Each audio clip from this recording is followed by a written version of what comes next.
So fentanyl, right? Everybody's like, how do you attack fentanyl? How do you stop this stuff? Okay, yes, let's go after the gangs, the narco-terrorists down in Mexico. 100%. You got to go after the cartels, the drug trafficking organizations. You got to shore up the southern border. And the president has done an amazing job at both of those things, made it a priority. So we have decreased the amount of fentanyl being moved around, let's say, right? But not necessarily coming into the United States. So where's the root of the problem? The CCP.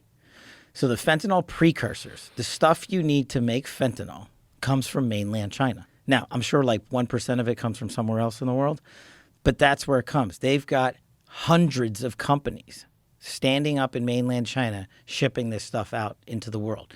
Now, their cover is that fentanyl has, and it does have a legitimate lawful purpose in terms of an anesthetic or medical use for anesthesiology related stuff. Okay, so there's like a minimal use for it. And what the CCP has done is they've come out and said, this is like the biggest, like, talk about the devil pulling the wool over the world's eyes.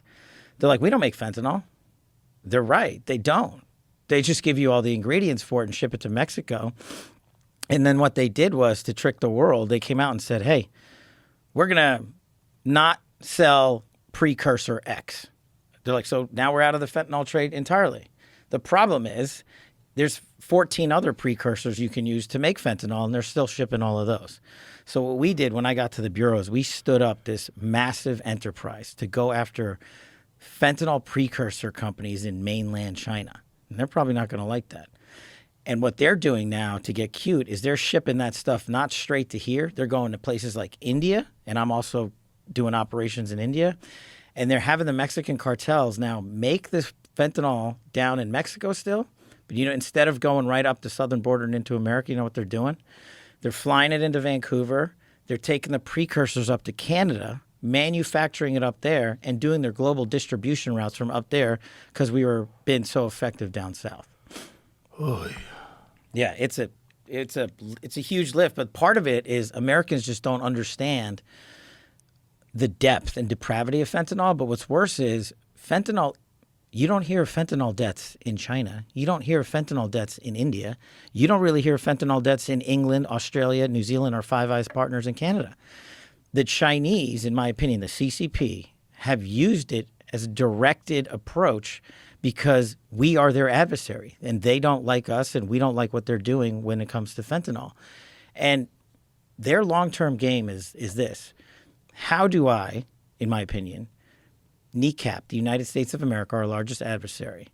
Well, why don't we go and take out generations of young men and women who might grow up to serve in the United States military or become a cop or become a teacher? And that's what they're doing when you wipe out tens of thousands of Americans a year.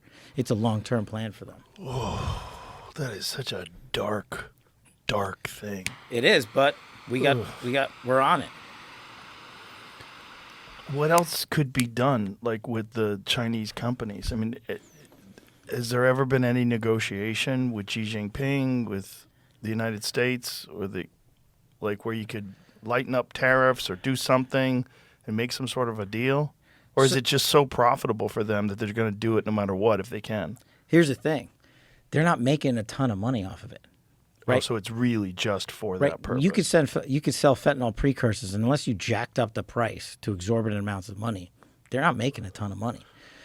And so it's an all-of-government approach. So I'm working with guys like the Secretary of Treasury to do sanctions on some of these companies, right? Then I'm working with our Five Eyes partners, and our Five Eyes are the 5 English-speaking countries in the world. Canada, America, England, New Zealand, and Australia. Right? We share intelligence. We share classified intelligence on this stuff. So I'm asking them. I said, "Hey, it's not just affecting us; it will affect you and your population. The CCP just hasn't directed it at you yet, and they know that." And I said, "Guys, I need your help. I'm looking at intelligence reporting that shows fentanyl precursors are now in your country. The fentanyl itself isn't being deployed into your country, but it's there being manufactured. And so I'm asking for their help to shut down those factories and production facilities. And I'm asking the Mexican government's help to come and say, hey, your drug trafficking organizations are now exporting the manufacturing of fentanyl and getting creative in the ways in which they obtain fentanyl precursors. So they'll say, oh, we didn't get it from China. We got it from India. We got it from, wherever. And it's too cute by half. It's not like there's been a reduction in the amount of fentanyl precursors that mainland China produces. What there has been a reduction in is President Trump's administration's aggressive approach to just crush the fentanyl trafficking. And unfortunately, our adversaries adapt. We're so good down south on the border here, and we're so good in Mexico that they're moving it elsewhere. Jesus. We're going to get them. I promise you. I promise the president and the American people, we will not have kids dying of fentanyl overdoses in our streets. Just give me a little bit more time. We have a massive operation going on around the world on this. Well, that's great news. It's great to hear. So the fentanyl, a lot of it is, it's not just fentanyl overdoses, right? It's opiate overdoses overall. How much is a lot of it because people get hooked on pills and then they want more, and then they can buy black market pills, and those are the ones that have fentanyl in it? Or is it Molly and things like that have been laced with fentanyl? So, great question. Nobody asks these questions. It's probably why your show's number one.